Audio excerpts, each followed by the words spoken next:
L'ouverture du Forum franco-africain pour la croissance a eu lieu à Paris en présence du chef de l'État, le président Alassane Ouattara. Forum marqué par une conférence prononcée par le président ivoirien sur les partenariats publics-privés et les opportunités d'investissement dans notre pays, la Côte d'Ivoire. Compte rendu, Abiba Dambélé, envoyé spécial sur place à Paris.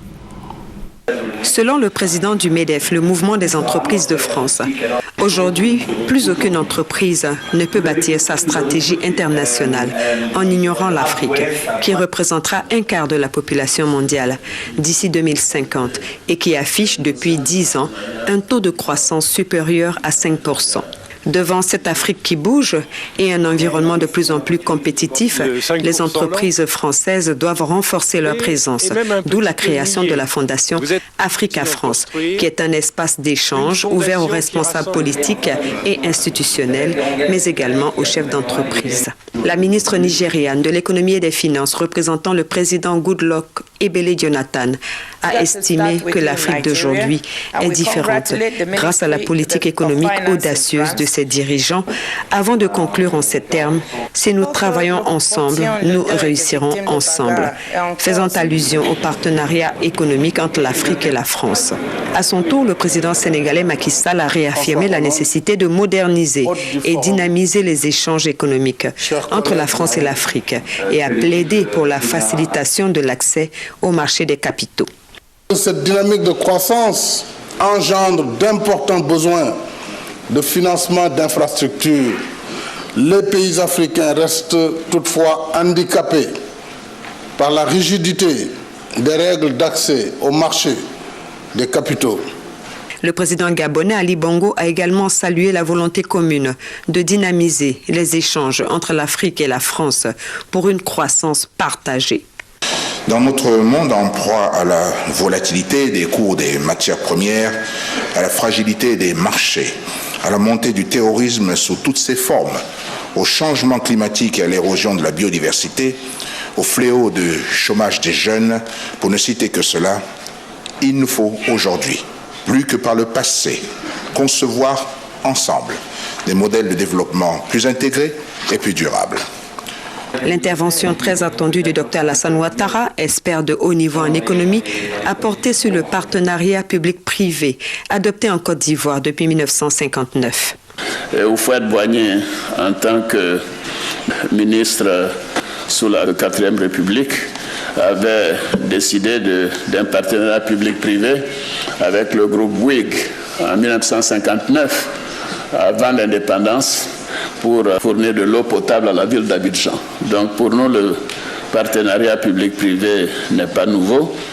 Et nous considérons que maintenant, le continent africain offre des perspectives importantes pour que les entreprises françaises puissent aller dans ce domaine. Les partenariats publics-privés ont fait leurs preuves dans le monde et aujourd'hui, tout le monde s'accorde à dire que c'est un bon levier pour accélérer le développement des infrastructures, surtout en Afrique. Ces partenariats offrent une plus grande souplesse des politiques budgétaires. Et ceci permet donc de tirer profit aussi des capitaux et de l'expertise qui sont apportés par le secteur privé. Alors, nous avons noté que la forte croissance que connaît l'Afrique au cours de ces dernières années fait que les besoins d'investissement en matière d'infrastructures seulement sont évalués à 100 milliards de dollars par an. Et en réalité, les ressources publiques intérieures et extérieures ne peuvent fournir que 50% de ce montant. Ceci veut dire que, bien sûr, le partenariat public-privé peut apporter le complément. Et l'Afrique doit combler ce retard si nous voulons parvenir à l'émergence. Le président Alassane Ouattara a invité les investisseurs français à choisir la Côte d'Ivoire. Je voudrais maintenant inviter les entreprises françaises à faire preuve de beaucoup plus d'intérêt et d'agressivité. Car vous savez, ces gens du Fonds monétaire et de la Banque mondiale dont j'ai été insistent sur les appels d'offres et par conséquent, les questions de gouvernance nous obligent à ne pas tenir compte de ce que le cœur nous recommande. Donc, je vous demande de venir nombreux et vraiment de vous intéresser, d'être beaucoup plus présent dans les appels d'offres, car nous savons que ce sont des entreprises de qualité, les grandes comme les moyennes et les petites, et que nous trouvons ici, avec qui nous avons des relations donc de gestion qui permettent de former nos jeunes. Lionel Gensois a parlé de l'emploi des jeunes, c'est essentiel pour nous. Et les entreprises françaises peuvent nous aider énormément dans ce domaine. Et bien évidemment, avec les taux de croissance dont nous avons maintenant la capacité de réaliser, de 9 à 10%, nous pouvons faire en sorte de réduire très rapidement la pauvreté. Le président français, François Hollande, a fait plusieurs annonces qui vont à coup sûr donner un coup d'accélérateur à la croissance en Afrique. L'Afrique, c'est notre avenir.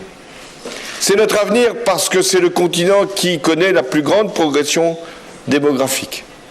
C'est notre avenir parce que c'est le continent qui connaît la plus forte croissance ces dernières années. C'est notre avenir parce que c'est le continent qui a les potentiels les plus élevés. 70% de la réserve pays émergents sera consommée en Afrique, soit 240 millions d'euros. Deuxième outil, la COFAS. La COFAS est nécessaire, indispensable pour assurer le financement de bon nombre de projets en Afrique. Nous avons décidé, avec le ministre des Finances, de mettre en place une banque de l'exportation d'ici la fin du mois de mars. Ce dispositif concernera tous les pays, tous les secteurs économiques, sans restriction. Et chaque fois qu'il y aura un contrat qui dépasse un certain volume, 100, 200 millions d'euros, alors cette banque rentrera directement en intervention. Mais j'avais pris 2 engagements même. Le premier, c'est que l'Agence française de développement investirait 20 milliards d'euros sur 5 ans en Afrique. Cet engagement sera tenu, strictement tenu, entièrement tenu et commence à être appliqué. 1 milliard d'euros pour les nouvelles technologies, pour la transition énergétique. Eh bien, ce milliard d'euros, non seulement est confirmé, mais il s'ajoute aux milliards de dollars que la France a décidé d'apporter au Fonds vert.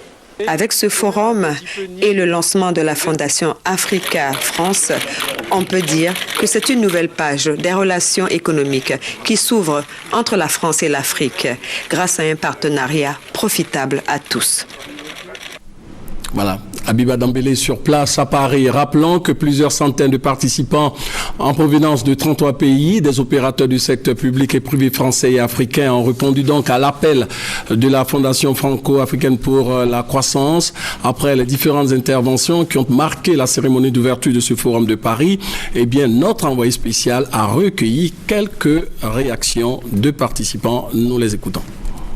Cette fondation Africa France vient à point nommé pour redynamiser et renforcer les relations économiques, surtout entre la France et l'Afrique. En fait, je pense que c'est une réunion extrêmement importante. Un forum de cette nature qui réunit des hommes d'affaires d'Afrique et de France dans un contexte où l'Afrique est en pleine mutation, dans un contexte où l'Afrique a fait un taux de croissance de 5%, dans un contexte où l'Afrique est devenue un continent émergent. Il est évident qu'aujourd'hui, l'Afrique peut constituer pour ce genre pour ce partenariat et pour la France une opportunité qui sort un peu de l'ordinaire. Je trouve la création de cette fondation est une très bonne chose parce que dans toute chose dans la vie, il faut l'accompagnement. Et si elle peut apporter l'accompagnement aussi bien pour les Français qui veulent aller en Afrique que les Africains qui veulent venir en France, ça serait une très bonne chose. La France et l'Afrique partagent une même ambition, c'est-à-dire l'avenir de nos peuples communs et donc pouvoir d'une certaine manière réduire la pauvreté en Afrique et apporter de la croissance en France. Ce forum est extrêmement réussi et qu'il est l'occasion pour les entreprises françaises dont je suis de se retrouver avec des partenariats nouveaux dans un esprit très fraternel et très constructif où la France doit garder, je pense, toute sa place dans cette relation privilégiée avec l'Afrique.